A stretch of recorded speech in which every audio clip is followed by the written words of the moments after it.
After months of fighting over a ban on Black Lives Matter signs and pride flags, the Newberg School Board just did this. I make the motion that we terminate the contract. This will fire the superintendent. It is our children who will suffer, and it feels that that is the point. And Newberg's far from alone. This year, several local school boards have fired their superintendents over, well, let's just say it, culture war issues. But first, do you have one of these huge elm trees in your yard? Well, if it's diseased, the city of Portland might not only force you to cut it down, but you'll also get the bill.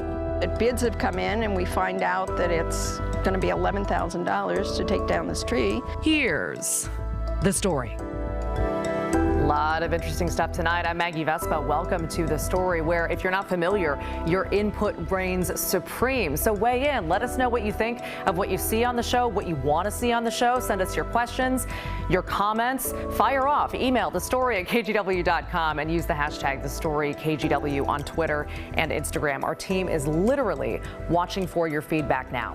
Now, that in mind, we do want to start with a KGW investigation. So you know this, right? Like, Portland is known for being green. It's why we love it. It's why we love our city. We have lush trees that fill our parks and they line our streets. It's beautiful.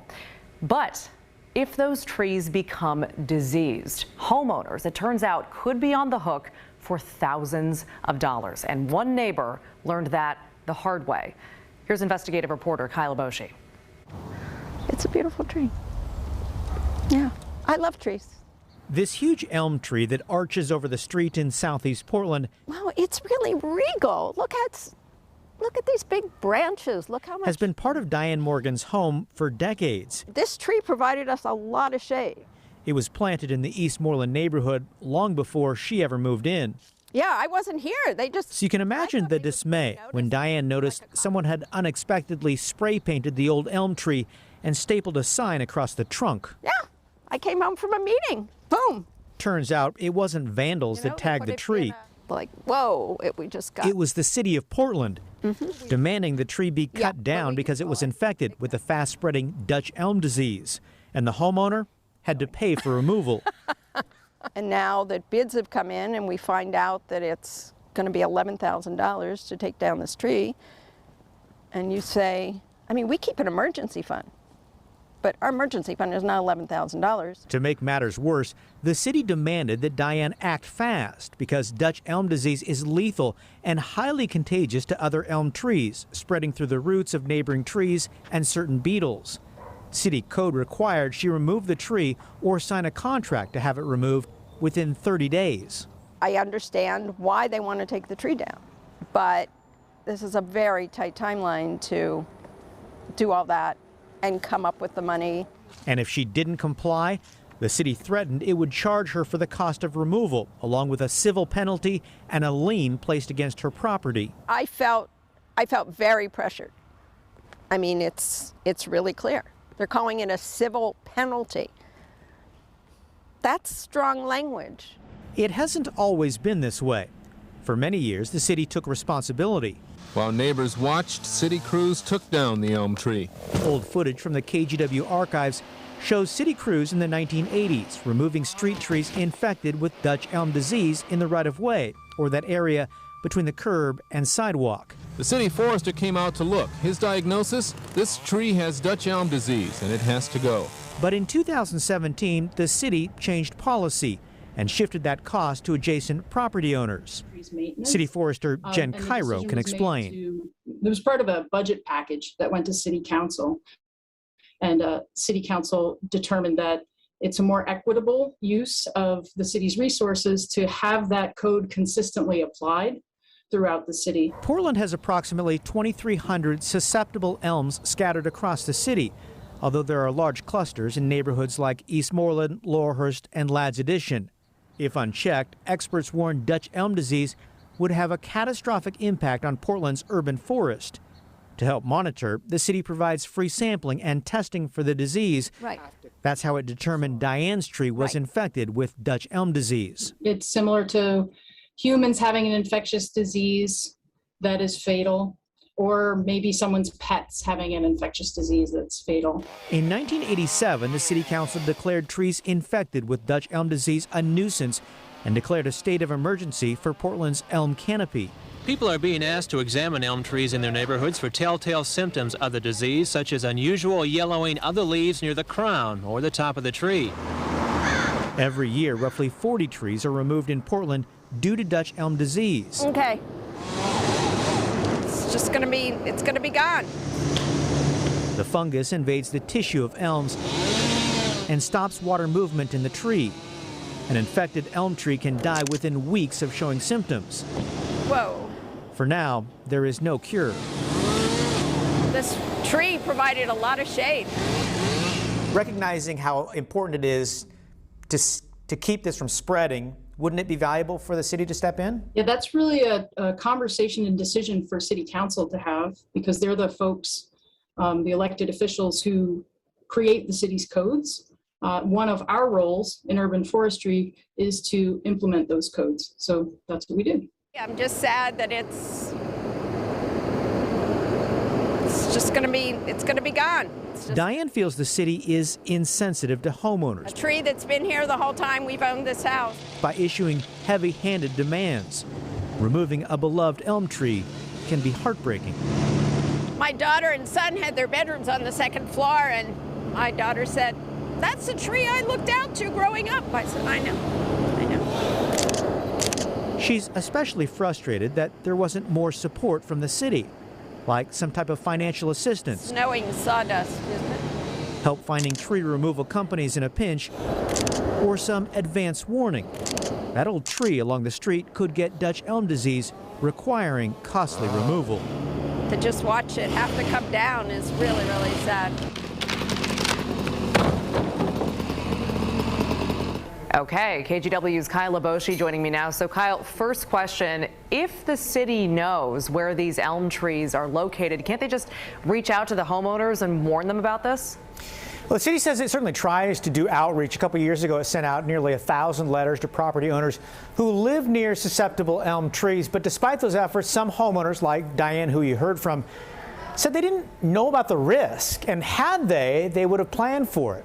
Gotcha. And so, just to be clear, there's no help from the city. Like, if this happens to you, you won't get any help from the city of Portland. As far as financial help, not really. The city said a local nonprofit might be able to help, but we really couldn't find any examples where that happened. Instead, it all falls on the homeowner. So imagine if you had 3 or 4 of these elm trees in front of your home or along the street. That could be $30,000 or $40,000, again, out of pocket. It's not something that insurance would cover. Yeah, it's crazy to think about. So is there any way to prevent this then from happening? Because this disease obviously sounds really bad. And it is bad. Commercial fungicide can be injected to help prevent the disease. The city does inoculate about 140 elms every year, but that's only on public land, like parks, for instance. It's up to neighbors and neighborhood associations to treat elms on private property, including street trees.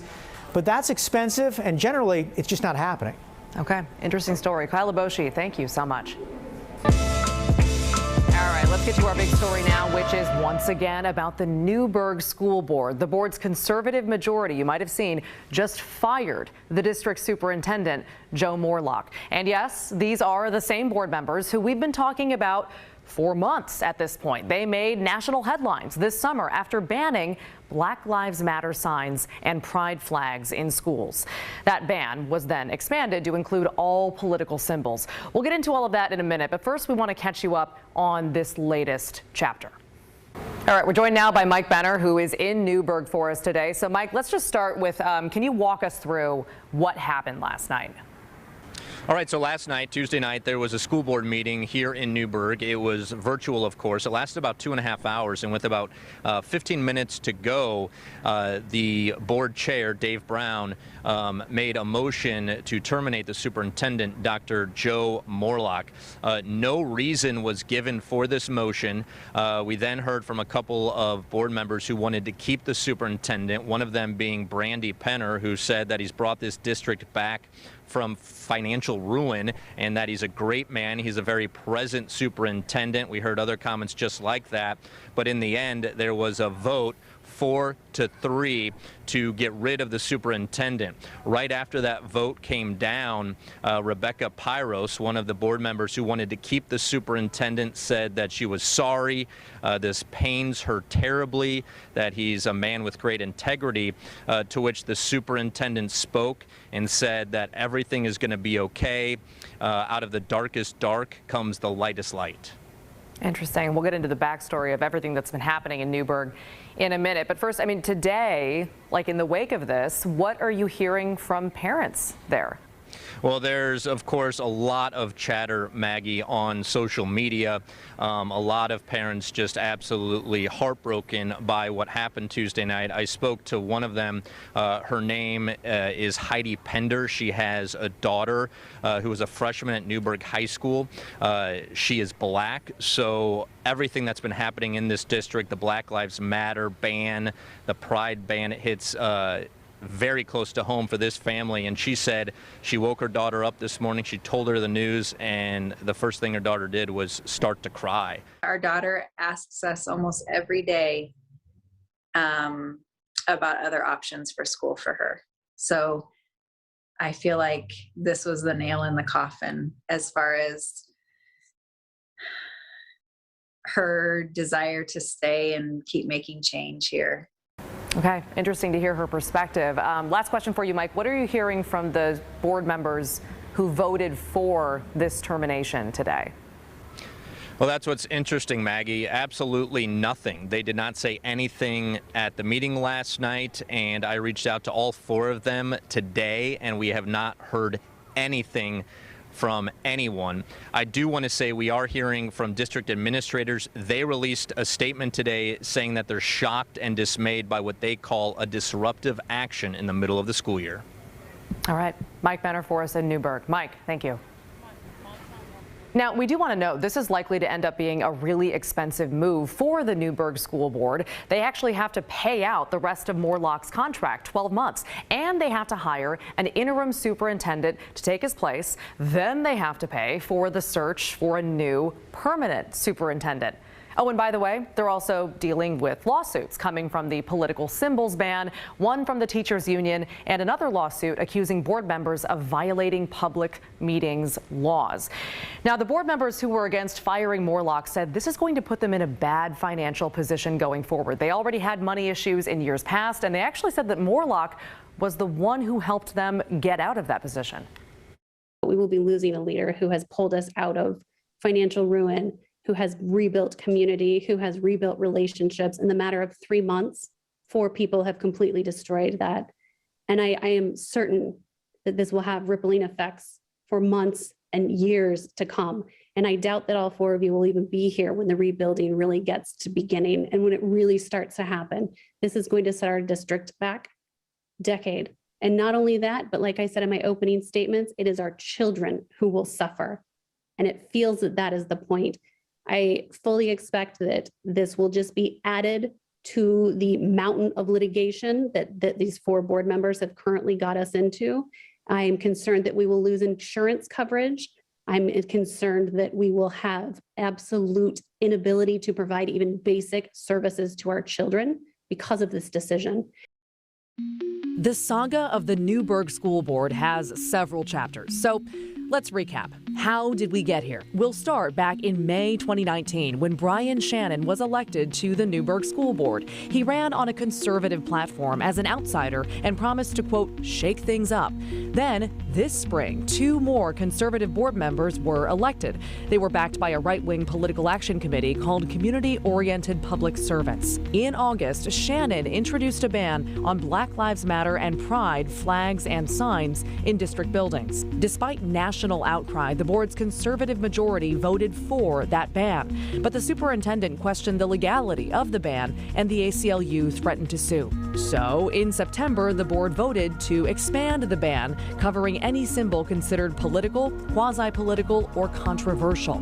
Meantime, during this whole debate, Newberg kept making headlines for racism in its schools. Snapchat messages surfaced showing a group of Newberg High School students participating in a virtual slave trade, talking about auctioning off their black classmates. Then a Newberg school staffer showed up to work in blackface, claiming she was dressed as Rosa Parks to protest the vaccine mandate for teachers. That staffer was reportedly fired. But back to the school board's ban on political symbols. Brian Shannon is facing a recall campaign because of it, and the Newberg Teachers Union is suing the district over the ban. Now the school board's conservative majority has fired the superintendent after he said he would not enforce the ban. And that's how we got here.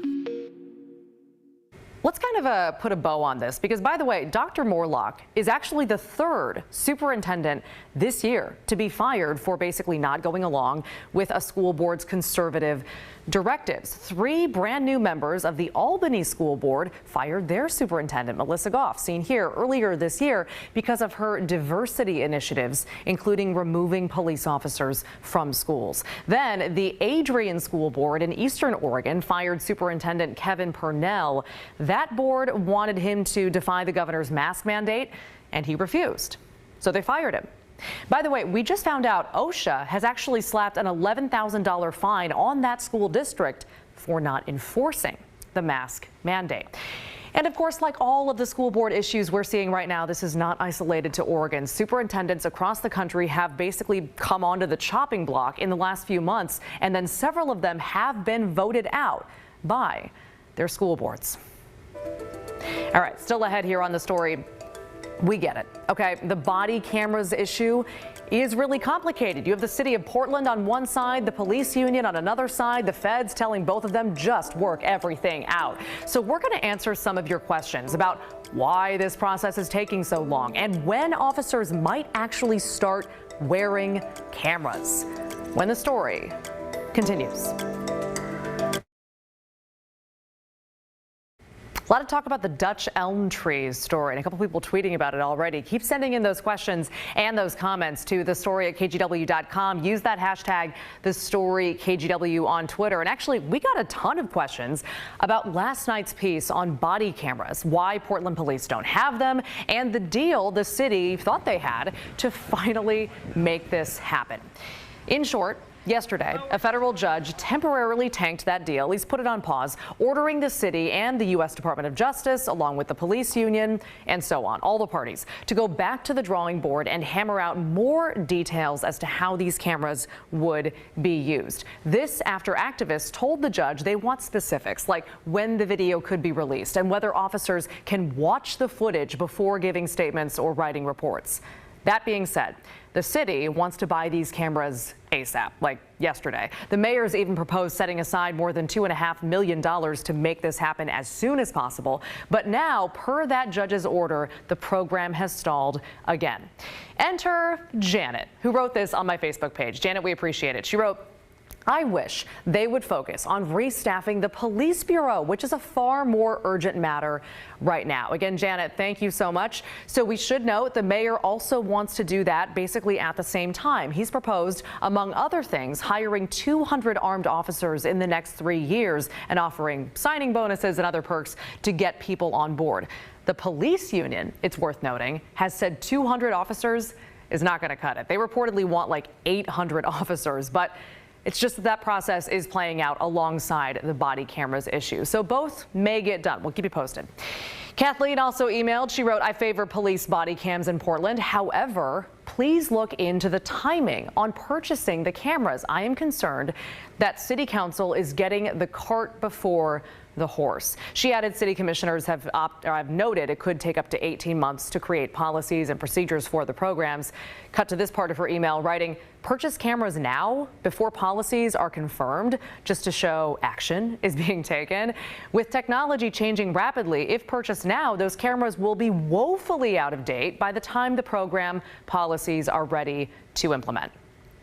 Kathleen, we really liked your email. We thought it was interesting. So I frankly sent it to every single spokesperson for every single Portland City Commissioner. And late today, I got a statement from Mayor Ted Wheeler's office. It reads in part, the city is set to agree with the U.S. Department of Justice, or DOJ, to implement body cameras within 7 months after the court adopts body cameras as a remedy. And the statement also noted that deadline may be extended if the city is making progress, but there you go, 7 months.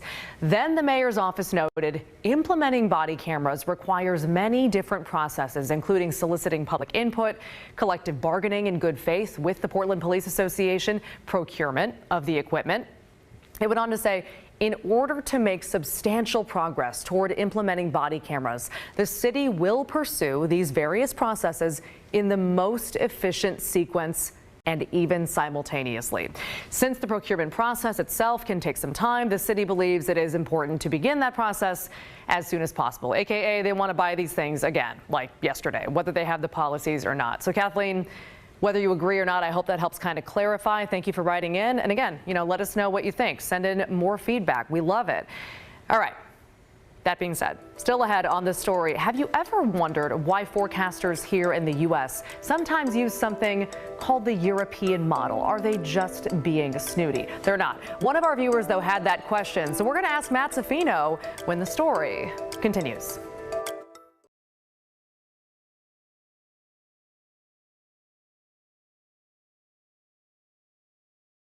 Welcome back, guys. If you watch this show regularly, you know that we basically don't have daily weather segments. We are admittedly weird, but we still love when you send us weather-related questions. Jennifer wrote, Matt used what he called the European model during the weather report. Can someone explain that to us, basically what that is? So I think someone can explain it to you, actually. Let's bring in Chief Meteorologist Matt Zaffino himself to tell us what in the world are you talking about? Right. It's a good question. And no, this isn't somebody that you see on a plane, say, from Milan to Paris. We're not talking about European. You are bougie like that, but yeah, that's good. Talk about being snooty. You don't even have weather in your show every day. Wow. Yikes. Wow. Yeah. All right, so here's the deal. It's model mania, and I'm starting with one model here, but I'm going to give you an example of what we're talking about here. Basically, in weather forecasting, there are several different models. That's the computer guidance that gives us weather maps out in the future that helps us forecast the weather, and we show these to you on the air. The European model doesn't refer to a model that's only over Europe. It's a model that's run by, and this is a long one, the European Center for Medium Range Weather Forecasting, otherwise known in the business as the ECMWF, or as we call it commonly, the Euro model. So it is a model run by the organization that forecasts weather for all of the European countries there. And the reason we use this, and it's used all around the world, is because it's a really good model. In fact, sometimes it's better than the American model. So here's an example of the differences. This is a weather pattern in the upper level parts of the atmosphere. I show you this on the air for next Thursday, right? And just picture this in your mind here. See how we're getting this kind of a rise in the bands here, and then it drops down there, and then cooler colors here. Well, that was the European model. If I switch to the American model, known as the GFS, at the same time, it looks a little bit different. It just gives you a different answer sometimes. And the reason for that is they have different physics in them. They can have different cutoff times as to when they stop receiving the data that gives them the initial conditions. So in order to forecast the weather out in time, you need to know what it is from a starting point. That's what the initial conditions are. So if you allow more data to come into your computer model, meaning you just don't start running the computer until a little bit later, you should theoretically have a better model because it has a better understanding of how things are initially. Here's another example. This is for Wednesday night, and I'm going to run this out until we go to tomorrow, overnight, Thursday at 2:30 in the morning. And you see there's heavy rain over the Portland area right here. Again, this is one model. That is a local model, and that's an American model. This is the European model, valid at the same time. It just shows rain everywhere a lot later. So you can see the differences between the two models. So that's why we reference the European model or the graph model or the RPM model or the NAM. There's lots of different models. I can think of about 8 off the top of my head, and there are more than that. Sum it up for you this way. We use several different models for forecasting the weather because they each give us a slightly different answer. And here's the thing, if they all converge on one answer, it gives us a lot more confidence that the models know what they're doing and they know what they're talking about, and that leads to a better forecast. They vary in how they are initialized, how they start. They can have different resolutions. Some are really good at looking at, the terrain. Some don't even have terrain. That's kind of an older thing. They have different domains, meaning some are global, some are just over a limited area, and they have different physics in them as well. So there's lots of differences. We also use ensemble forecasting. Basically, ensemble modeling is this. It's the same model, It's just tweaked with a lot of slightly different conditions to see how it behaves according to that. And again, if they all converge on the same solution, it gives us more confidence that the models know what they're doing. So that's what we're doing. The European model explained, hopefully. Maggie. Matt, I thought it was fancy and I loved it. Thank you so much. That was super interesting. Guys, we're going to finish the story right after this.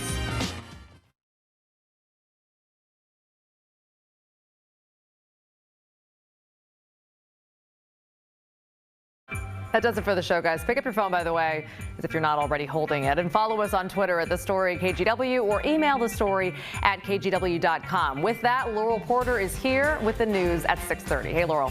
Hi, Maggie. Thank you. Portland City Council's trying to decide how to spend millions in extra money. The news at 6:30 starts now.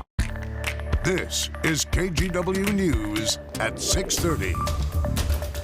Thank you for joining us. Hundreds of people signed up to tell Portland City Council tonight how they feel about the homeless and the police. KGW's Pat Doris joins us live. And Pat, sometimes these meetings can get a bit feisty, maybe rowdy, even when they're virtual. How's it going tonight? Well, I was just dipping in and listening a little bit. They broadcast it on YouTube. So far, everyone I've heard has kept civil, but they are definitely sharing strong emotions over the state of the city and the best way to fix it, Laurel.